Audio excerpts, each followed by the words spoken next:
Did you know without one woman refusing to move seats on a bus, we still might have racial segregation? Rosa Parks helped initiate the civil rights movement. Parks helped shape our world what it is today. Throughout my high school career, I have learned several things about Rosa Parks, and I have also researched her from several credible sources. Throughout this speech, I will be telling you about Rosa Parks' early life, roots of activism, and the Montgomery bus boycott. Rosa Parks was a courageous woman who went against what society thought to be right during that time period and changed the world forever. First, I will be telling you about her early life. Rosa Parks was born Rosa Louise McCauley. She was born in Tuskegee, Alabama on February 14th of 1913. Her parents, James and Leona McCauley, divorced when Parks was only 2. Parks went to live with her mom and her grandparents in Pine Level, Alabama. Her grandparents were very strong activists of racial equality. One time, they stood outside of their house with shotguns in their hands as the Ku Klux Klan marched by. Parks later then attended the Alabama State Teachers College for Negroes in Pine Level, Alabama. However, at the age of 16, she was forced to leave and take care of her mom and her grandma, who became very, very ill. In 1932, at the age of 19, she married Raymond Parks. Parks worked at the Advancement Association of Colored People and was also a barber. He was determined to help Rosa get her high school diploma, which she never could, and she later did in the year of 1935. They never had children. Parks didn't exactly have the easiest childhood. However, Raymond and Rosa were determined to positively impact people's lives. Next, I will be telling you about her roots of activism. The Jim Crow laws were highly active during this time. Blacks could use certain things, whites could use certain things. That's how it was. Segregation was huge.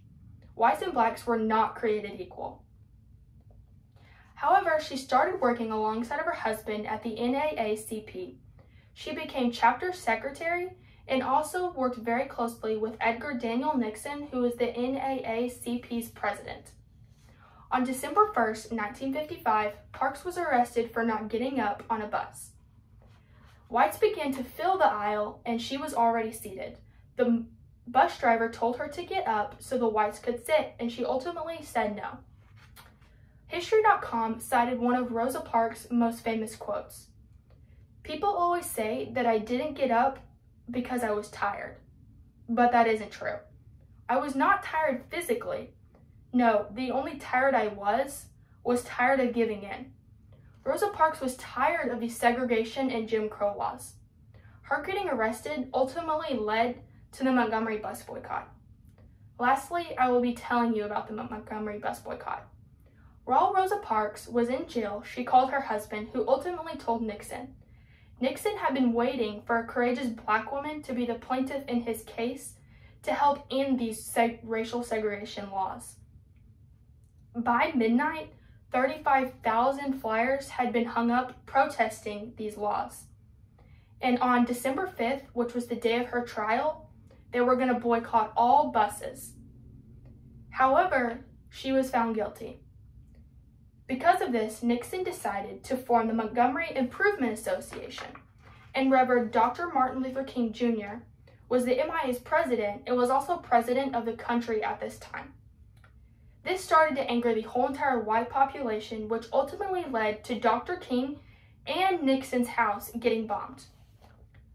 On November 13th, 1956, the Jim Crow laws were ruled unconstitutional and ended on December 20th.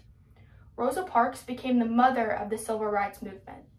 She did a heroic deed and will forever be remembered for that. On biography.com, they explained in 2000 that Troy University created a Rosa Parks museum by the location of which she got arrested. Also on New York Times, Mr. Obama said, "In a single moment, with the simplest of gestures, she helped change America and change the world." She later passed away on October 24th, 2005 by herself in her house. Without Rosa Parks' early life, roots of activism, or the Montgomery bus boycott, the world may never be what it is today, and we still all could be segregated. Rosa Parks stood up for what she believed to be right, and you should too. Parks became a nationally recognized symbol of dignity and strength to end the struggle of enriched racial segregation.